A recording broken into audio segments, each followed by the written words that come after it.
How do you cope with the excruciating pain of loneliness?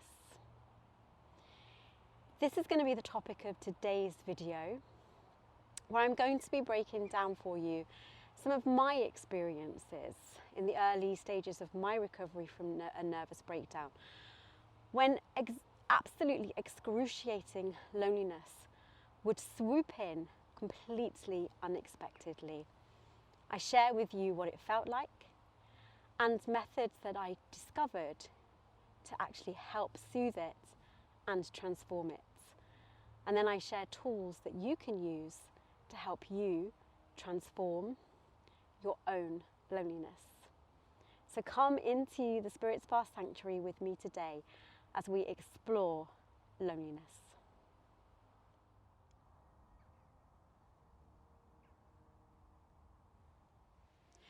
So let's dig into loneliness. I think it's true to say that loneliness can be one of the most excruciating feelings that we have whilst we're in the early stages of recovering from a nervous breakdown. But I think one of the interesting things about loneliness is that extreme loneliness isn't always with us constantly. We often have low levels feelings of loneliness, and often the main feelings that we feel all the time are despair, anxiety, overwhelm, and the absolute terror that we're not actually going to ever recover. But sometimes, and certainly in my experience, a really extreme form of loneliness would arrive in my life, and it would sort of come from nowhere. I wouldn't really know where it had come from or why it had suddenly swooped in, but it would swoop in as this most agonizing of feelings. I mean, literally excruciating darkness, as if I had literally just fallen into the deepest, darkest pit that I couldn't get out of. And I actually liken it to being in a sort of a very dark prison cell or a cul-de-sac, or in a room that has no windows, and I just don't know how I can, there's no escape from this particular room. And so they for me are the feelings that I have when I'm in this extreme state of loneliness, and how for me when I was in the early stages of recovering from my own breakdown.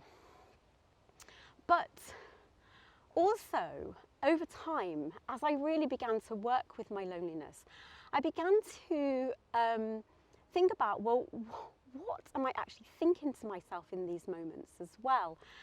And I found that it always tended to be the same thoughts. Nobody cares for me. Nobody thinks about me. Nobody's reaching out to me. I am completely alone in this world. Now, of course, we could go into an examination of, where did those thoughts come from? But actually, when you're in that pit of loneliness, it's almost impossible to do that, because the feelings and the thoughts are so overwhelming. You're not actually in a place necessarily where you can begin to unpick where the roots of those thoughts and feelings come from. But I think it's about really wanting and having being in a state of despair, that nobody really understands what you're thinking or what you're feeling. It's so incredibly difficult to tell somebody how you're feeling when you're in that state of loneliness. And I'd like to give you an example of a time when this loneliness really struck my life in a really excruciatingly difficult moment. So I'm Karen Packwood, and this is the Spirit Spa, an online sanctuary dedicated to supporting you if you're in the early stages of recovering from a nervous breakdown, helping you to understand why the breakdown happened to you, so that you can work out your next natural steps towards rebuilding a flourishing life for yourself. So this particular day, as I often do if I'm feeling in a difficult place, I went up to the local woods, the woods where I often film videos for this channel. And I was feeling so low and so lonely that I was crying And I was sitting in my car and I'd got the car door open and I was really crying. You know, it was very obvious that I was sobbing. And some walkers walked past me and ignored me. I remember a woman, she looked at me, she saw that I was really like quite a state of despair and completely ignored me, which of course made me feel even worse and absolutely reinforced the idea that nobody cared for me, nobody liked me, nobody wanted to help me, nobody wanted to support me. So what happened then?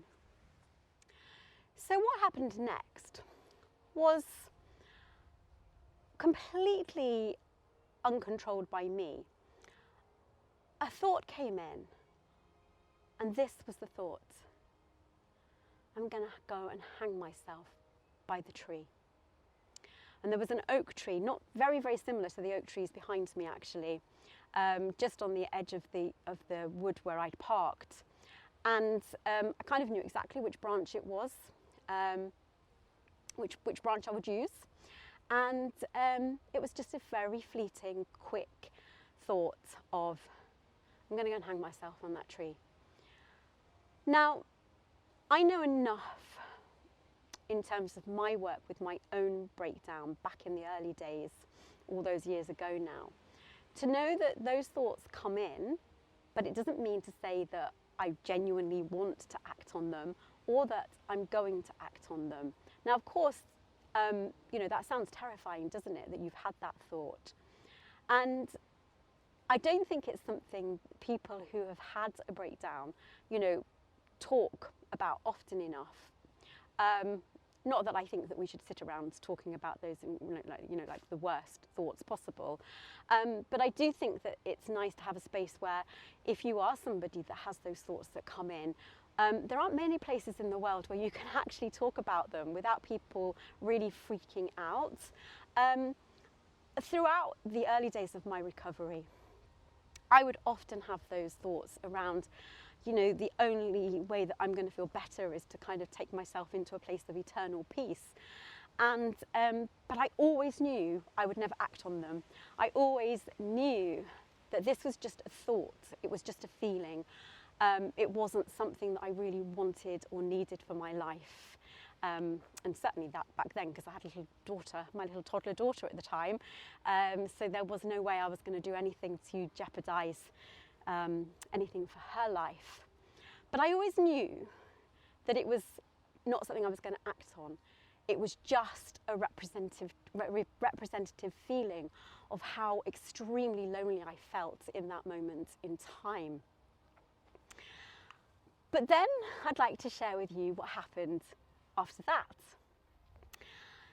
Like I say, it was a fleeting thought, seconds. Powerful, overwhelming, shocking, alarming, very alarming to see just how low I really had got in terms of loneliness. But then I drove home. And then what happened? Just as quickly as that very difficult thought came in, a whole, how do I describe it? A whole energy of creativity came in. As quickly as I had been connected with the death force, the destructive force, the force of obliteration, I then connected really swiftly with the force of life, construction, creativity. And I went into this kind of frenzy for the next few weeks, and probably months actually, where, well, I think let me just clarify that. Frenzy is probably a little bit dramatic of me, but it was a continuous outflow of the most beautiful flower paintings. I was painting roses, pansies, daisies, just like every day. Like I was very intuitively allowing myself to sit and paint flowers. Now, I'm not a botanical painter, I'm no good at painting flowers, but I just allowed however these flowers wanted to represent themselves to come to the page. Primarily that was in my journal. And then I actually asked each of these flowers, what was their message for me? What was their guidance for me? What was their symbolism for me? And also, I really began to take notice of the colours that were coming in, and I allowed myself to really feel very nourished by the colours of the flowers. And so the part of me that was so deeply disconnected that day had its sort of, its equal and opposite counterpart, which was this part that was, wanted to nourish me with creativity. So I'm really curious to know, how does loneliness show up in your life?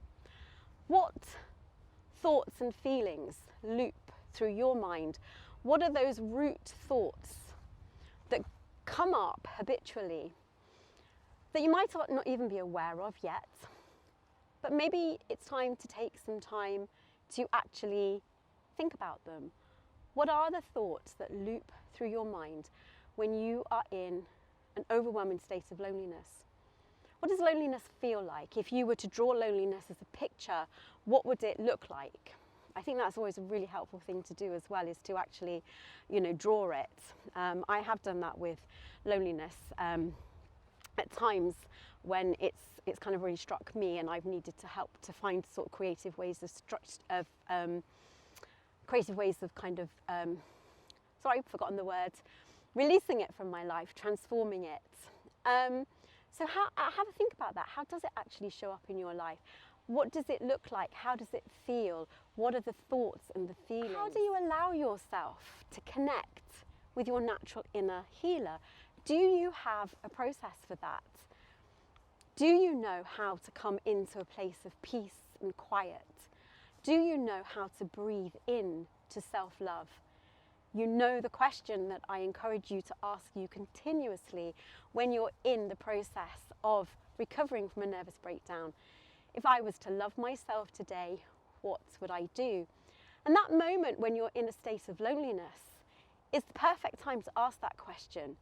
Now, I know, as well as anybody, that it's really hard to do that when you're in that place of loneliness, because it's really hard to think about, well, what could I do if I was to love myself today? But it's a tool that you can use to help yourself in that moment.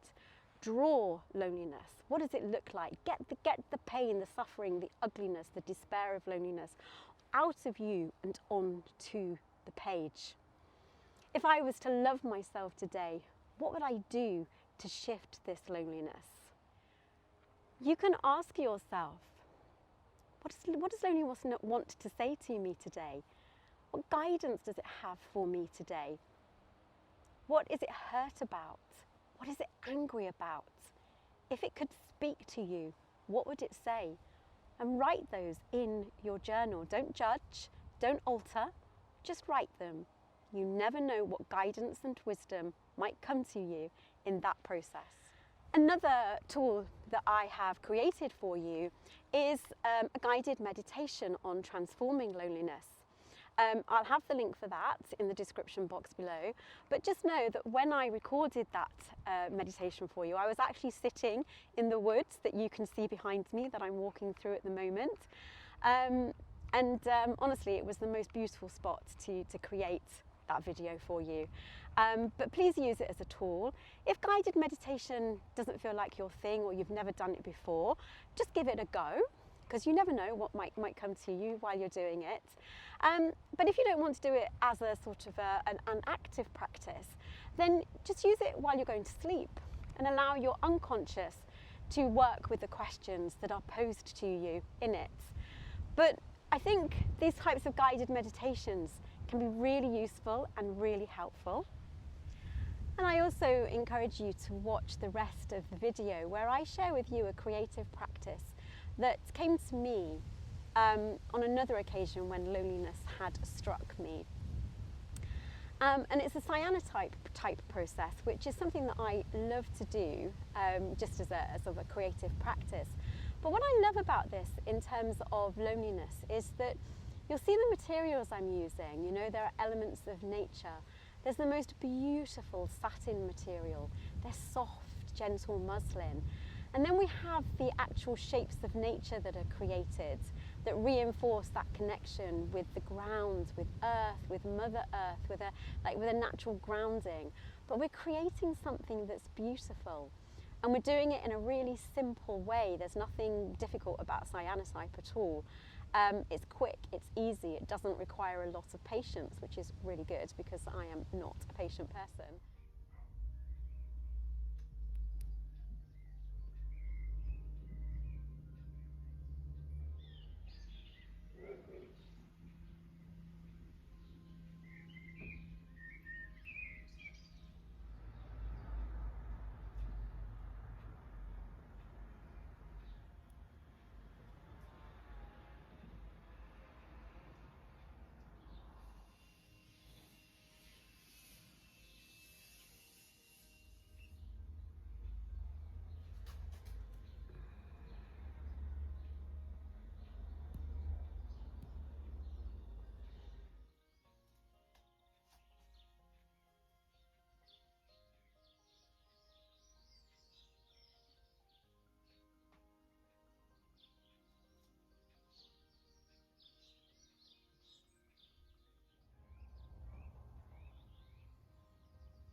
I want you to think about, well, what's your equivalent of cyanotype? Maybe it is cyanotype.